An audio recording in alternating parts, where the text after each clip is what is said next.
मुस्नद अहमद में अब्दुल्ला बिन अम्र बिन आस रदियल्लाहु ताला अन्हु से रिवायत है कि रसूलुल्लाह सल्लल्लाहु अलैहि वसल्लम ने फरमाया, जब सुलेमान अलैहिस्सलाम ने बैतुल मुक़द्दस को तामीर किया तो अल्लाह ताला से 3 दुआएं मांगी। उनमें से अल्लाह ताला ने 2 कबूल फरमाई और एक के बारे में हम उम्मीद रखते हैं कि वो हमें मिलेगी। उन्होंने पहला सवाल यह किया कि मुझे ऐसी हुकूमत दे जो तेरी हुकूमत के मुआफिक हो, यानी अदलो इंसाफ की फरामानी हो और किसी पर जुल्म ज्यादती ना हो। अल्लाह ताला ने यह दुआ कबूल फरमाई। दूसरा सवाल ये किया, मुझे ऐसा मुल्क अता फरमा जो मेरे सिवा किसी शख्स के लायक ना हो। अल्लाह ताला ने यह दुआ भी कबूल फरमा ली। तीसरा सवाल ये किया कि जो शख्स भी घर से निकले और वो मस्जिद अक्सा में नमाज पढ़ने का इरादा रखता हो तो वो अपने गुनाहों से इस तरह निकल जाए जिस तरह के पैदाइश के दिन था। इस तीसरे सवाल के मुतालिक रसूलुल्लाह सल्लल्लाहु अलैहि वसल्लम ने फरमाया, उम्मीद है ये दुआ अल्लाह ताला ने हमारे लिए रख ली हो। हज़रत सुलेमान अलैहिस्सलाम की वफ़ात, अल्लाह ताला ने उन्हें इस कदर ताकत और कुदरत अता फरमाई थी, लेकिन इसके बावजूद आप बसर थे और मौत हर बसर को पहुंचकर रहती है। इंसान जिस कदर भी कुदरत हासिल कर ले, जितना भी गलबा पा ले, जितनी भी अजबत हासिल कर ले, लेकिन मौत से नहीं बच सकता।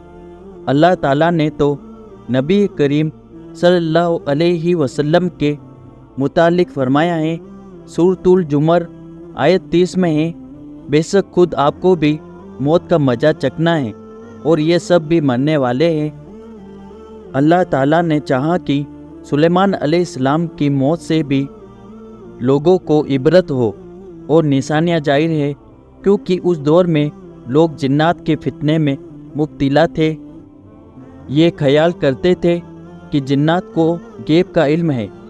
अल्लाह ताला ने चाहा कि लोगों को सुलेमान अलैहिस्सलाम की मौत के जरिए बताए कि जिन्नात को इल्म गैब नहीं है। एक दिन सुलेमान अलैहिस्सलाम ने जिन्नात को सख्ती के साथ मुस्कर किया और वो आपके सामने काम करने लगे। आप उनकी निगरानी करते रहते। जिन्नात के दिलों में आपका बहुत खौफ था। आप उन्हें सुस्ती करने पर सख्त सज़ा देते थे। आप खड़े उनकी निगरानी कर रहे थे। उस वक्त आपकी उम्र 150 साल थी। जिन्नात बैतुल मुक़द्दस की तामीर में मसरूफ़ थे।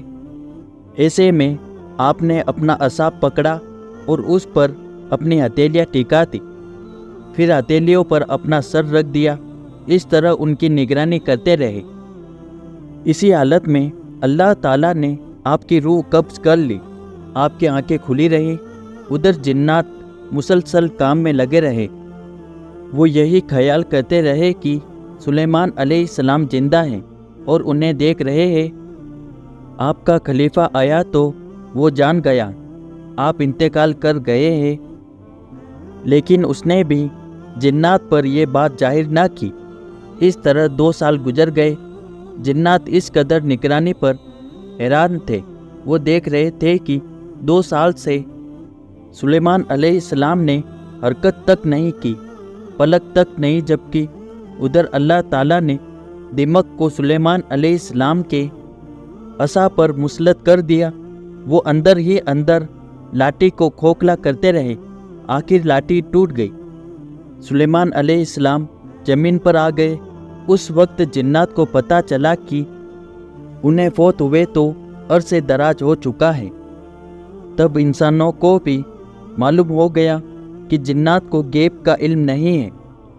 अल्लाह ताला सूरह सबा आयत 14 में फरमाता है, फिर जब हमने उन पर मौत का हुक्म भेज दिया तो उनकी खबर जिन्नात को किसी ने न दी सिवाय दिमक के जो उनके असा को खा रहा था। बस जब सुलेमान गिर पड़े तो उस वक्त जिन्नात ने जान लिया कि अगर वो गैबदान होते तो इस जिल्लत के अजाब में मुब्तला न रहते। इस तरह अल्लाह ताला ने लोगों को बता दिया कि जिन्नात भी मखलूक है, गैबदान नहीं, अल्लाह ताला ही उन पर कादिर है। वीडियो अच्छा लगा हो तो लाइक और सब्सक्राइब कर दीजिएगा।